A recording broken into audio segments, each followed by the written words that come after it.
नाम के राजा थे। पौंड्रक को अभिमान था। वो क्या कहते कि मैं स्वयं वासुदेव हूँ, स्वयं वासुदेव हूँ। तो इधर से उधर महाराज एक दिन पौंड्रक राजा सभी जगह उन्होंने काशी राज पौंड्रक सभी जगह कहता कि मैं वासुदेव हूँ, मैं भगवान हूँ। वासुदेव जरा दुखम, जो स्वयं को भगवान मानता है, स्वयं को महाराज अपने अभिमान को कारण बनाता है, उसको भगवान नष्ट कर देते हैं। पौंड्रक ने नकली 4 भुजा बनाई ली, काठ की 2 जो अपनी है, और महाराज भुजाओं को लेकर के शंख चक्र गदा पद्म उन्होंने बनवा लिए। ऐसा उसने रूप बना लिया भगवान का। तो एक समय धीरे धीरे चर्चा द्वारिकापुरी में पहुंचने लगी। अरे बोले तुम तो नकली भगवान हो और असली भगवान तो वहाँ पर पौंड्रक राजा है। पौंड्रक राजा महाराज भगवान उस दूत है, वो अपना कार्य करने लगे। एक दिन पौंड्रक नाम के राजा ने भगवान के पास में और दूध बेचने लगा। तो धर्म सभा में बैठ करके अट्टहास कर रहे हैं, वहाँ सब हंसने लगे कि असली भगवान कहाँ से आ गए भाई। भगवान उस दूत को बुला करके कहने लगे, अपने भगवान पूजा कर कहना कि वहाँ जाने का कष्ट नहीं करें, हम उनको दर्शन करने कल आएंगे। भगवान श्याम सुंदर ने इस प्रकार से कहो है। तो काशीराज ने कहा, मित्र पौंड्रक वह आ गया है, अब तू अपना चमत्कार कछु दिखाए। भगवान श्याम सुंदर पौंड्रक से मिलने आए हैं। पौंड्रक ने अपना एक ओरन खटोला काठ को बना रखा है और वहां पर महाराज गरुण बना रखा है। नकली थे वो। तो जैसे ही उसने खटका को दबाया, उसका गरुण उड़ता हुआ आकाश में पहुंचने लगा। दूसरे महाराज सुदर्शन चक्र है, वो नाचने लगो है। इतना देख करके भगवान बड़े भारी प्रसन्न होने लगे। अरे ये नकली उड़न खटोला भी इसने बना लिया है, नकली गरुण भी बना लिया है भगवान ने। इसने तो बड़ा भारी मेरा दूसरा रूप एकदम बदल करके जाने तैयार कर दिया है। अब तो हे राजन परीक्षित, वहाँ पर बाणासुर के लिए युद्ध हुआ है और बाणासुर है वो भगवान श्री श्याम सुंदर ने और हत किया है। महाराज एक बार स्वयंवर की बात में ही और काशीपुरी को राजा जो था भस्म कर दिया। भगवान के ऐसे अद्भुत बल पराक्रम की चर्चा करते हुए सुखदेव जी महाराज कहने लगे, हे राजा परीक्षित, प्रभु कृष्ण की कथा को बीच बीच में थोड़ा महाराज महिमा की आवश्यकता करने लगे। पौंड्रक राजा ब्रह्म मुहूर्त उत्थाय पार्यो पश्य माधवा दत्यो प्रसन्न करना आत्मनम तमसा प्रभा। उन्होंने अनेक जन्मांतरों में अपनी लीलाओं को कृत्य कार्य किया है। इस प्रकार से और भगवान श्री श्याम सुंदर ने अपने कार्य को किया।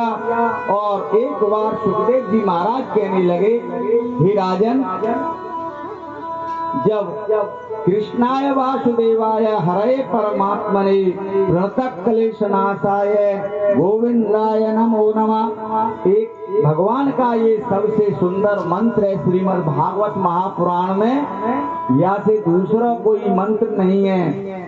क्यों? हे भगवान, प्रणत जनों का कलेश दूर करने वाले हमारे श्री श्याम सुंदर हैं। हे गोविंद द्वारिकानाथ, हमको आपको प्रणाम है। इस प्रकार से कहते हुए राजा परीक्षित पांडवों के लिए राजसूय यज्ञ प्रारंभ करने लगे। एक बार उस यज्ञ में महाराज पहली समस्या हुई कि या यज्ञ में हम किसको प्रथम पूजन करें, सबसे पहले पूजन किसको किया जाए। तो सहदेव ने भगवान को नाम प्रस्तावित किया कि सहदेव हैं वो सबसे अच्छे हैं। बाबा भीष्म ने उनको अनुमोदन कर दिया। तो सबसे पहले सहदेव ने और भगवान हैं वहाँ आकर के अपना प्रस्तावित करने लगे।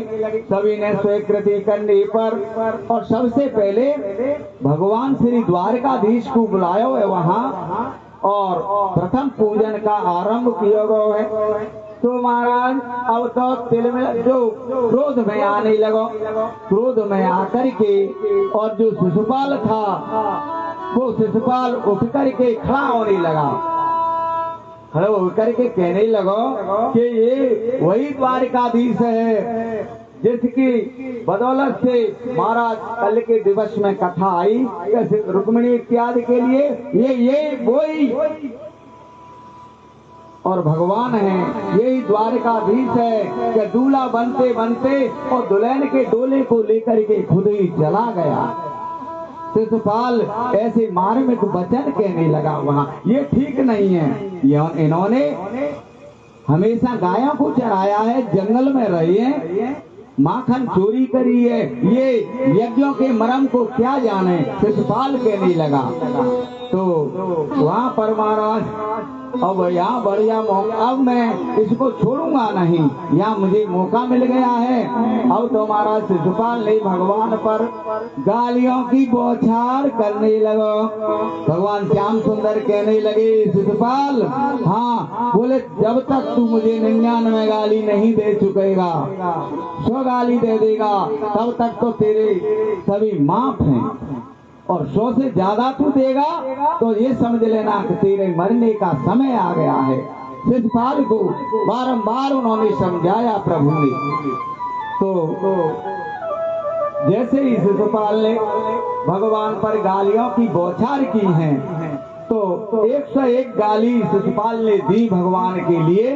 वैसे ही भगवान ने फिर तुरंत क्रीड़ा जहारा पतयोरिपो अपने सुदर्शन चक्र से हे राजन परिचदा और उसका सिर वो छेदन करने लगे हैं।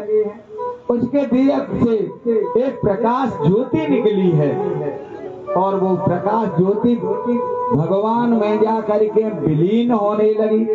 और जो शिशुपाल के समर्थक जो दुष्ट राजा बैठे हुए थे वे डर के मारे और मौन है गए और महाराज सब भागने लगे हैं। ऐसे महाराज उन्होंने अपनी राजसूय यज्ञ में बड़े बड़े धूमधाम से सानंद संपन्न हुआ। इस यज्ञ में दुर्योधन को पांडवों की सभा में घुसते समय अब तो वहाँ पर जल में थल में जल दिखाई देने लगा, जो पानी में गिरने लगा। लोग ठाठा मार करके हंसने लगे हैं, सब हंसने लगे। भीमसेन तो बड़े तेज से उच्च स्वर में हंसने लगा। दुर्योधन के हृदय में आग लगने लगी। उसने प्रतिज्ञा की कि इसी दिन में इन पांडवों पर ऐसे ही हंसूंगा, मेरा भी नाम दुर्योधन नहीं। यही हंसी महाभारत का बीज बनने लगी और कहने लगे कि अंधों के ये अंधे होते हैं। इस शब्द को सुन करके महाराज और सगुनी मामा के सहयोग से अब तो वहाँ पर दूत जुआ खेलने को षड्यंत्र रचने लगे। पांडवों का सर्वस्व छीन करके वहाँ पर द्रौपदी का अपमान किया है। यातुरा द्रौपदी चीरे यातुरा गज मोक्षणे महीयर्थे करुणामूर्ते सत्वतां स्वागते हरे। भगवान ने द्रौपदी का और अपमान को सहन करके और द्रौपदी के महाराज चरित्र की रक्षा की है। सुखदेव जी महाराज कहने लगे, हे राजन, तुमने इस प्रकार से अनेक कार्यों को धारण करते हुए और परम पतिव्रता धर्म नागरिकों का कार्य है वो किया है। बोला बाल कृष्ण भगवान की जय हो।